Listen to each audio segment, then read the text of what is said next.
December 7th, 1941, a date which will live in infamy. President Franklin Delano Roosevelt making his historic speech to Congress on December 8th, 1941.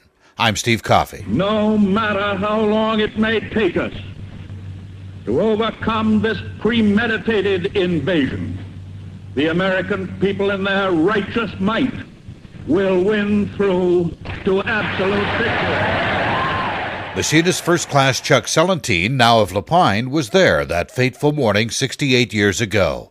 He was just 17 years old, serving on board the U.S. Coast Guard ship Taney. Let's find out how Chuck Celentine came to be there. You were in the Coast Guard. I didn't like the farm in Nebraska, and my dad and I didn't get along very good. I was 17 years old. I asked him if I could join the service and get away from all those dust storms and things in Nebraska. Signed up in Omaha. Had you even seen the ocean before? Oh, I hadn't even seen the ocean before that. Let's come to that one day, Sunday, December 7th, 1941. I had the duty down in the engine room, and they'd been having all kinds of drills. Sunday usually is a time where you kick back and take it easy, you know. This guy that come down to relieve me down in the engine room, I was beating on the railing there, and I said, "Them dirty so-and-so, they're having drills on Sunday now."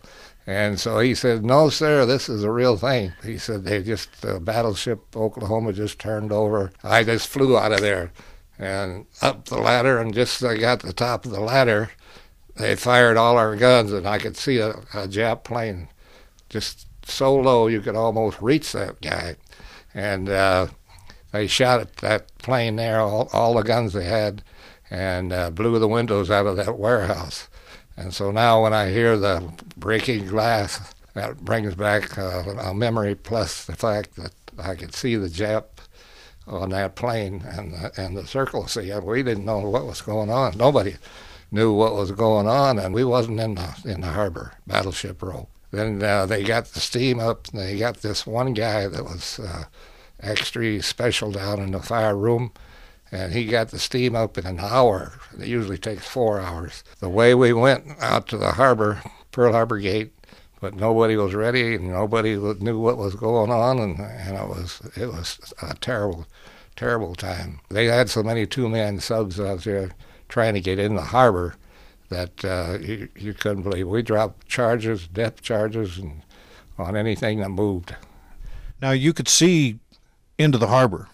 From my ship, all I could see was a lot of smoke, and you could see the Oklahoma turning over, and where the guys were running up on the deck, up on the bottom side of the ship. And did you see any action on the Taney at all? oh yeah, we had near hits from a Japanese Betty bomber that was way high, and you couldn't reach it with guns. It dropped its bombs, so it dropped right alongside of us. We had a lot of action on board ship. Close calls. Yeah, close calls. We had a couple close calls there.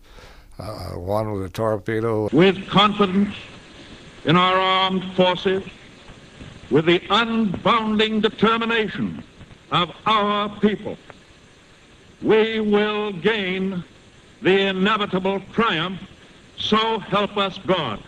The old Yamamoto said that he was against the war, and he said, "You woke up a sleeping giant." He said, "We'll pay for it." When the Missouri went in there, they had to come aboard and sign the papers. We brought them to their knees. Altogether, the surprise attack December 7th, 1941, killed 2,390 Americans, 1,177 on the USS Arizona alone. Over 1,100 people were injured. Chuck Celentine served in both World War II and in the Korean conflict. Again, he now lives in Lapine and will be 86 years old on December 11th. The servicemen who survived Pearl Harbor on December 7th, 1941, are now all in their 80s or 90s, and their number decreases every year. And the ones that were in Battleship Row in Pearl Harbor, they're the real survivors. I'm Steve Coffey. Take 5 is a presentation of 1110 KBND Radio News. Depend on us.